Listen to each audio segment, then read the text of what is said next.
जय श्री कृष्ण दोस्तों आज की इस वीडियो में आपके लिए लेकर आए हैं एक और पितृपक्ष की पौराणिक कथा। दोस्तों, इस कथा के अनुसार जोगे और भोगे नाम के दो भाई थे। दोनों भाई अलग अलग रहते थे, जिसमें जोगे धनी परंतु भोगे निर्धन था। दोनों भाई एक दूसरे से बहुत प्रेम करते थे, लेकिन जोगे की पत्नी को अपने धन पर बहुत घमंड था, परंतु भोगे की पत्नी बहुत ही नेक व सरल स्वभाव की थी। पितृपक्ष का समय आया तो जोगे की पत्नी ने जोगे से पितरों की श्राद्ध करने को कहा, लेकिन जोगे इसे व्यर्थ का कार्य समझकर टालने की कोशिश करने लगा। किंतु उसकी पत्नी को ऐसा लगा कि यदि पितरों का श्राद्ध नहीं किए तो लोग तरह तरह की बातें बनाने लगेंगे, और उसके मन में विचार आया कि यदि हम श्राद्ध करते हैं तो हमारे मायके के लोग भी आएंगे एवं गांव के लोग भी देख सकेंगे कि हम किस तरह से श्राद्ध करते हैं। यही सोचते हुए जोगे की पत्नी ने जोगे से कहा कि शायद आप सोचते होंगे कि मुझे परेशानी होगी, परंतु हमें इसमें किसी प्रकार की परेशानी नहीं होगी। मैं भोगे की पत्नी को बुला लूँगी और दोनों मिलकर सारा काम कर लेंगे। इसके बाद जोगे की पत्नी जोगे को अपने मायके न्योता देने के लिए भेज देती है। दूसरे दिन जोगे की पत्नी के बुलाने पर भोगे की पत्नी भी सुबह से आकर काम पर लग जाती है। रसोई में जाकर कई तरह के पकवान बनाती है और जल्दी जल्दी काम पूरा करके अपने घर आ जाती है, क्योंकि उसे अपने घर में भी तो आकर श्राद्ध करना था। इस अवसर में न तो जोगे की पत्नी ने उसे रोका और न ही वह स्वयं रुकी। अब दोपहर का समय भी हो चुका था तो पितर भूमि में उतरते हैं। जोगे भोगे के पितर सर्वप्रथम जोगे के यहाँ जाते हैं तो वह देखते हैं कि जोगे के ससुराल वाले भोजन में जुटे हुए हैं।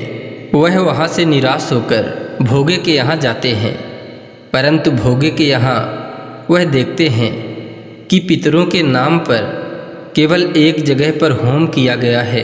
तो पितरों ने उसी होम से केवल थोड़ी सी राख चाटी और एक नदी के किनारे पहुंच गए। इसके बाद थोड़ी देर में गांव के सभी पितर एकत्रित हो जाते हैं और अपने अपने श्राद्ध की बड़ाई करने लगते हैं। जोगे भोगे के पितर भी अपनी आपबीती सुनाने लगे। इसके बाद जोगे भोगे के पितर आपस में बातें करने लगे कि यदि भोगे के घर में भी धन होता तो शायद हमें भूखे ना लौटना पड़ता।